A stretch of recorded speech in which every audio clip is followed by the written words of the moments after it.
दोस्तों नमस्कार। आज हम चर्चा करेंगे I2U2 पे करंट में जो है। देखिए करंट के जो भी इशू है लगभग का PDF हम दे दिए हैं। मुझे लगता है कि जो कवर किया गया है उसी सबसे आ जाएगा करंट। बहुत ज़्यादा करंट रेफरेंस तो था नहीं इस बार, जो आने वाला है। क्योंकि GCS IAS सारे करंट थोड़ी पढ़ाता है, जो आने वाला रहता है वही ना पढ़ाएंगे। अब बिना मतलब के जो है सारा पढ़ा देंगे, वो आएगा ही नहीं। तो पढ़ने से क्या फायदा है? जो आना है हम पढ़ा चुके हैं, उसका PDF दे चुके हैं, वो उसी से आएगा। फिर भी जो है अब बैच है तो पढ़ाना तो पड़ेगा ना, वीडियो है तो वीडियो तो बनाना ही पड़ेगा। दोस्तों यदि 68 BPSC में फाइनल सिलेक्शन अगर आपको लेना है तो आप टीम GCS IAS का एसए GS पेपर 1-2 का 115 PDF आप रट कर जाइए, आपका फाइनल हो जाएगा। सारे प्रश्न लड़ेंगे, वो आपका काम है रट के जाना। अगर ज्वाइन करना है तो पढ़ना पड़ेगा, अदरवाइज जो है उसी को पढ़िए। अगर ज्वाइन करना है तो 83 73 98 39 95 पे संपर्क करके आप बैच ज्वाइन कर सकते हैं।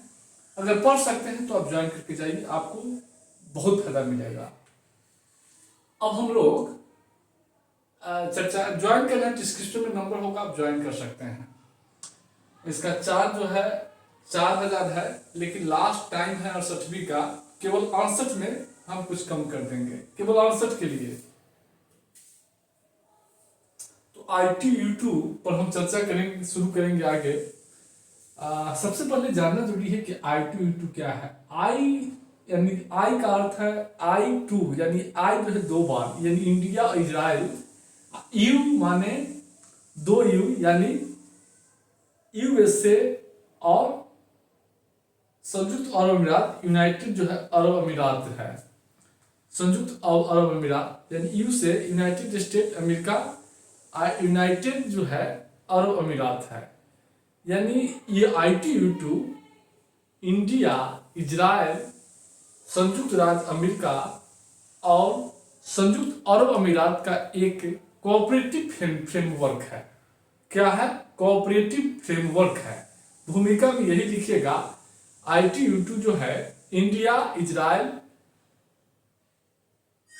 अमेरिका और संयुक्त अरब अमीरात का एक कोऑपरेटिव फ्रेमवर्क है। देखिए इसका गठन जो है चारों इंडिया, इजराइल और संयुक्त राज्य अमेरिका और संयुक्त अरब अमीरात के विदेश मंत्रियों द्वारा जो है 18 अक्टूबर 2021 को जो है इसका स्थापना किया गया था। इस संगठन का यह आर्थिक सहयोग तंत्र है, कोऑपरेटिव फ्रेमवर्क है चारों देशों का। इस फ्रेमवर्क का उद्देश्य है 6 स्तंभों के बीच जो है सदस्य देशों के बीच जो है आपसी सहयोग जो है सुनिश्चित करना, साथ ही साथ कम कार्बन उद्योगों के लिए कम कार्बन वाले विकास के तरीके, सार्वजनिक स्वास्थ्य, खाद्य सुरक्षा, उभरती हुई प्रौद्योगिकी, बुनियादी ढांचे के आधुनिकीकरण के लिए निजी निवेश को बढ़ावा देना, यानी निजी पूंजी को बढ़ावा देना, इसका यही उद्देश्य है। याद रखिएगा, PDF में देखिएगा। अब इसका महत्व क्या है, देखिए I2U2 जो चारों देश है, इसका वैश्विक GDP में एक बहुत बड़ा, वैश्विक GDP के एक बहुत बड़ा भाग का प्रतिनिधित्व करता है। और I2U2 जो है विश्व जनसंख्या का 1/4 जनसंख्या का प्रतिनिधित्व करता है। और I2U2 विश्व व्यापार का चालक है। चूंकि विश्व व्यापार से अमेरिका, भारत और संयुक्त अरब अमीरात को हटा दीजिएगा तो फिर विश्व व्यापार में जो है, चूंकि विश्व व्यापार का जो है ये बहुत बड़ा चालक का काम करता है। अगर इन चारों देशों को हटा दीजिएगा तो विश्व व्यापार में जो है सीधे जो है विश्व व्यापार की मात्रा में, विश्व व्यापार की जो प्रतिशत है उसमें सीधे कमी आ जाएगी। तो इसमें विश्व व्यापार का यह चालक का काम करता है चारों देश। और पश्चिम एशिया में यह संगठन जो है पश्चिम एशिया में शांति एवं स्थिरता स्थापित करने के लिए जो है यह महत्वपूर्ण संगठन है। क्योंकि यह जो है एशिया जो है पश्चिम एशिया और दक्षिण पूर्व एशिया दोनों को जोड़ता है, साथ ही साथ उत्तरी अमेरिका को भी जो है जोड़ता है, देखेंगे। और एशिया और मध्य पूर्व में आर्थिक राजनीतिक सहयोग के विस्तार पर केंद्रित है। यह संगठन जो है एशिया मध्य पूर्व में जो है राजनीतिक सहयोग, आर्थिक और राजनीतिक सहयोग के विकास पर जो है विस्तार पर केंद्रित है यह संगठन, इसका महत्व है। और इसके राष्ट्राध्यक्षों का, ITU के राष्ट्राध्यक्षों का प्रथम शिखर सम्मेलन जो है 14 जुलाई 2022 को वर्चुअली जो है आयोजित की गई थी, जिसमें चारों देशों के राष्ट्राध्यक्ष जो है शामिल हुए थे। इस सम्मेलन के अवसर पर चारों देशों द्वारा संयुक्त जो है बयान जो है जारी किए गए थे। और संयुक्त बयान को देखेंगे इसके सम्मेलन के महत्वपूर्ण परिणाम, तो चारों देश जो है 6 स्तंभों पर आपसी सहयोग को गहरा करने और आपस में जो है सहयोग करने पर जो है सहमत हुए हैं। यह 6 स्तंभ अगर देखेंगे तो खाद्य सुरक्षा है, जल है, ऊर्जा है, अंतरिक्ष है, परिवहन है, 1 2 3 4 5 और स्वास्थ्य होगा। अंतरिक्ष तो यहाँ 2 है, स्वास्थ्य है। स्वास्थ्य पर जो है सहयोग करने पर जो है सहमत हुए। उसके बाद जो है इस शिखर सम्मेलन में चारों देश मिलकर संयुक्त परियोजना की पहचान करने और मिलकर काम करने पर जो है सहमत हुए हैं। विश्व भर में दीर्घकालीन एवं विविधतापूर्ण खाद्य उत्पादन और डिलीवरी प्रणाली आपूर्ति श्रृंखला को सुनिश्चित करने के लिए जो है चारों देश जो है मिलकर काम करने पर सहमत हुए थे। और उसके बाद जो है इस शिखर सम्मेलन में जो है हाइब्रिड ऊर्जा के क्षेत्र में सहयोग के लिए जो है चारों देश सहमत हुए थे। ऐसी शिखर सम्मेलन में हाइब्रिड अक्षय ऊर्जा को बढ़ावा देने के लिए गुजरात के द्वारका में 300 मेगावाट के हाइब्रिड अक्षय ऊर्जा पार्क की स्थापना करने का फैसला लिया गया है। इसमें तो आप देखेंगे यह इस पार्क में सौर और पवन ऊर्जा से संबंधित जो है बुनियादी ढांचे के विकास के लिए जो है बुनियादी ढांचे के विकास की परिकल्पना की गई है। साथ ही साथ इस प्रोजेक्ट के फिजिबिलिटी के अध्ययन करने के लिए अमेरिका के ट्रेड जो है डेवलपमेंट एजेंसी जो है ट्रेड एंड डेवलपमेंट एजेंसी जो है इस पर काम शुरू कर दिया है। गुजरात के द्वारका में 300 मेगावाट के अक्षय ऊर्जा प्लांट की स्थापना किया जाएगा। इसके बाद जो है संयुक्त इसी सम्मेलन में संयुक्त अरब अमीरात द्वारा भारत ने $2 अरब के मेगा इंटीग्रेटेड फूड पार्क स्थापना करने की घोषणा जो है किया है। गुजरात थी इसमें जो है संयुक्त अरब अमीरात द्वारा। और इसके साथ साथ इसमें जो है आपसी व्यापार को बढ़ावा देने की बात जो है कही गई है इस शिखर सम्मेलन में। और आर्थिक साझेदारी को जो है चारों देशों के बीच जो है आर्थिक साझेदारी को मजबूत करने और गहरा करने पर चारों देश सहमत हुए हैं। तो यह फ्रेमवर्क जो है इस फ्रेमवर्क को जो है पश्चिम एशिया का क्वाड कहा जाता है, क्वाड कहा जाता है। और इस शिखर सम्मेलन का अगर आप देखेंगे प्रभाव तो ITU के तहत संयुक्त परियोजना के, चूंकि इसमें कहा गया है कि संयुक्त परियोजना जो है संयुक्त प्रोजेक्ट चारों देश मिलकर संयुक्त परियोजना का जो है क्रियान्वयन किया जाएगा। अगर ये चारों देशों द्वारा संयुक्त परियोजना के तहत क्रियान्वयन किया जाएगा तो यह आर्थिक सहयोग का एक मॉडल बनेगा।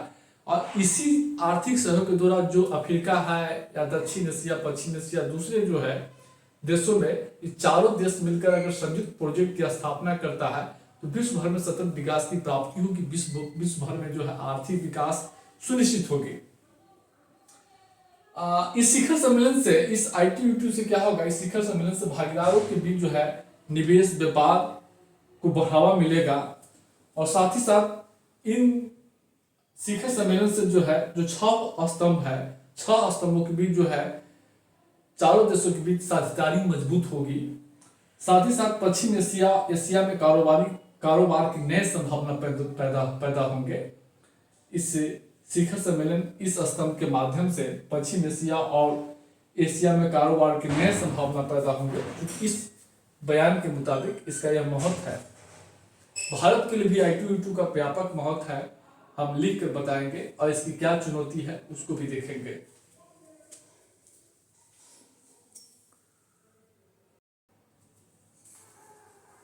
अब हम ITU की क्या चुनौती है उसको देखेंगे। सबसे पहले है कि इस नए समूह से एशिया में प्रतिद्वंद्विता बढ़ने की आशंका है। अब कहिए कैसे, तो जैसा कि जानते होंगे कि यूक्रेन रूस युद्ध के मुद्दे पर भी एशिया के अलग अलग देशों का अलग अलग रुख है। पश्चिम एशिया में सऊदी अरब, ईरान, संयुक्त अरब अमीरात, इजराइल, इस सब का जो है आपसी प्रतिद्वंदा आपस में ही चलती रहती है। साथ ही रूस, चीन जो है बड़ी खिलाड़ी है पश्चिम एशिया में। तो इस गुट में अमेरिका है, भारत है, इजराइल है, संयुक्त अमीरात है। इजराइल का सऊदी अरब के साथ, ईरान का इजराइल के साथ आपसी प्रतिद्वंदा है।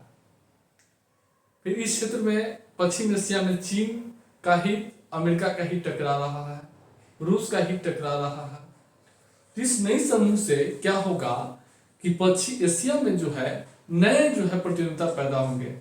अब क्या होंगे कि इसके विपरीत जो है चीन, ईरान, पाकिस्तान, रूस का एक नया गुट जो है तैयार हो सकता है, ये संभावना है। और ITU-2 में जो है कि देशों के बीच जो है अगर आप देखेंगे तो ये 4 देशों का कोऑपरेटिव फ्रेमवर्क है, लेकिन चारों देशों के बीच आर्थिक क्षमता, सामाजिक संरचना, अगर सामाजिक संरचना देखेंगे, राजनीतिक जो है परिस्थिति देखेंगे तो चारों देशों के बीच विषमताएं व्याप्त है। चारों देशों के बीच अमेरिका जो है एक शक्तिशाली जो है विश्व की शक्तिशाली देश है। भारत विश्व की 5वीं सबसे बड़ी अर्थव्यवस्था है। भारत विश्व का सबसे बड़ा लोकतंत्र है। तो विश्व के 12 सबसे पुरानी, तो अमेरिका भी लोकतंत्र के मामले में बहुत आगे है। इजराइल और संयुक्त अरब अमीरात की यही स्थिति है। तो सब चारों देशों के बीच जो है विषमताएं हैं। तो जब कोई भी संगठन बनता है तो चारों देशों के बीच राजनीतिक, आर्थिक मामले में अगर समानताएं होती है, आर्थिक, सामाजिक, राजनीतिक संरचनाओं में समानता होती है तो एक स्वाभाविक गठबंधन होता है। लेकिन इन चारों देशों के बीच जो है आर्थिक प्राथमिकता अलग है। अमेरिका की आर्थिक प्राथमिकताएं अलग है, संयुक्त अरब अमीरात की आर्थिक प्राथमिकताएं अलग है, इजराइल की प्राथमिकताएं अलग है, भारत की प्राथमिकताएं अलग है। चारों देशों की अपनी अपनी प्राथमिकता है। तो सब जो है इसमें एक विषमताएं हैं। दूसरा है कि इसे पश्चिम का क्वाड माना जाता है। पहले ही कहें, इससे ईरान, चीन, रूस और पाकिस्तान के बीच एक नए गुट पैदा हो सकती है। साथ ही साथ विशेषज्ञों के अनुसार इस ITU-2 का कुछ संस्थागत तंत्र नहीं है, नहीं इसका कोई जो है आविर्भाव, नहीं जो है इसका कोई मुख्यालय है। तो ये चुनौती है। अब भारत के लिए इसका क्या महत्व है? देखिए, भारत के लिए इसका व्यापक महत्व है। इसका आर्थिक महत्व देखेंगे तो इस 4 देशों के संगठन से भारत का संयुक्त अमेरिका के साथ कारोबारी रिश्ते हैं, संयुक्त अरब अमीरात के साथ कारोबारी रिश्ते हैं, इजराइल के साथ रक्षा जो है व्यापार होता है। तो भारत इस 4 देशों के साथ, भारत को छोड़ दिया जाए तो 3 देशों के साथ भारत के रिश्ते, व्यापारिक रिश्ते मजबूत होंगे, कारोबार की संभावना पैदा होगी, रोजगार के नए संभावना पैदा होगा। जैसा कि सऊदी अरब द्वारा भारत में जो है इंटीग्रेटेड मेगा फूड पार्क जो है की स्थापना का निर्णय लिया है। भारत के व्यापार में संयुक्त अरब अमीरात, सऊदी अरब का बहुत बड़ा योगदान है, तो इससे जो है अमेरिका के साथ, सऊदी अरब के संयुक्त अरब अमीरात के साथ, इजराइल के साथ भारत की व्यापारिक संभावना और पैदा होगी। साथ ही साथ इस मंच के माध्यम से भारत जो है तीसरे देशों में संयुक्त प्रोजेक्ट के क्रियान्वयन में भाग ले सकता है। ये स्थिति है। राजनीतिक देखेंगे, इस मंच के माध्यम से भारत के राष्ट्राध्यक्ष, भारत के प्रधानमंत्री, अमेरिका के राष्ट्रपति, इजराइल के राष्ट्रपति, इजराइल के प्रधानमंत्री से समय समय पर मिलेंगे। इससे जो है इन देशों के साथ भारत के द्विपक्षीय संबंध जो है मजबूत होंगे। इन नेताओं के साथ जो है नियमित संवाद होगा। इससे भारत का संयुक्त अरब अमीरात हो, संयुक्त अरब अमेरिका हो या इजराइल है, इसके साथ संबंध जो है और गतिशील होगा। रक्षा सुरक्षा देखेंगे तो भारत का अमेरिका के साथ, इजराइल के साथ रक्षा साझेदारी है। इस मंच के माध्यम से भारत जो है अपने कारोबारी रक्षा संबंधों को और मजबूत बना सकता है, बनाने का अवसर प्राप्त होगा। साथ ही साथ इस मंच के माध्यम से जो समुद्री डकैती है, आतंकवाद है या पश्चिम एशिया में जो ड्रग्स है, इस सब को रोक के लिए जो है साझा जो है प्रयास कर सकता है। खास करके जो है समुद्री लुटेरों के विरुद्ध जो है साझा कार्रवाई कर सकता है। ऊर्जा सुरक्षा देखेंगे, भारत ऊर्जा सुरक्षा में संयुक्त अरब अमीरात, संयुक्त राज्य अमेरिका एक बहुत बड़ा स्तंभ का काम करता है और इससे जो है इस साझेदारी से ऊर्जा साझेदारी को और मजबूत मिलेगा। इससे भारत की ऊर्जा सुरक्षा सुनिश्चित होगी। इसके अलावा आप देखेंगे मध्यपूर्व में भारत इस मंच के माध्यम से अपनी जो हितें हैं उसकी रक्षा कर सकता है, करने में जो सक्षम होगा। साथ ही साथ मध्यपूर्व में पश्चिम एशिया में बड़े पैमाने पर जो है भारतीय प्रवासी रहते हैं, तो भारतीय प्रवासी के हितों की रक्षा कर सकता है इस मंच के माध्यम से। तो ये भारत के लिए बहुत महत्वपूर्ण है और साथ ही साथ जो है इससे और कारोबारी रिश्ते मजबूत होंगे, निवेश की संभावना पैदा होगी। अमेरिका से, इजराइल से या तीसरे देशों में जो है संयुक्त प्रोजेक्ट का निर्माण किया जाएगा। अगर चुनौती देखिएगा तो संतुलन बनाने की बड़ी चुनौती है। देखिए, भारत का रूस के साथ भी रणनीतिक साझेदारी है, अमेरिका के साथ रणनीतिक साझेदारी है, लेकिन रूस और चीन दोनों इसको पश्चिम एशिया को आज मानता है। तो भारत को अमेरिका और रूस के साथ तालमेल बनाना पड़ेगा। तालमेल बनाने की चुनौती पैदा हो सकती है।